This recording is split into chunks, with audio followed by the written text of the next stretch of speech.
खबरें तफसील से। रूस ने आज नई जंगबंदी का ऐलान किया है, जो हिंदुस्तानी मय्यारी वक्त के हिसाब दोपहर 12:30 बजे से आरजी जंगबंदी शुरू होगी, जिसके तहत जंगजदा शहरियों कीव, चर्निहिव, सोमी और मारियुपोल में फंसे अफराद को निकाला जाएगा। रूस का कहना है कि लोग जहां चाहे जा सकते हैं। ख्याल रहे कि यूक्रेन ने दावा किया था कि रूसी बमबारी के सबब शहरियों के इनखला के अमल में रखना पड़ रहा है। इधर यूक्रेनी इंटेलिजेंस ने रूस के एक और जनरल को मार गिराने का दावा किया है। खार्किव में रूस के एक सीनियर कमांडर गिरने का दावा यूक्रेन ने किया है।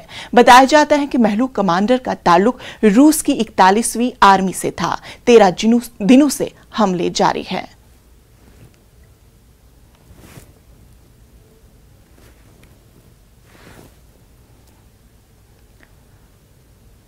यूक्रेन पर रूस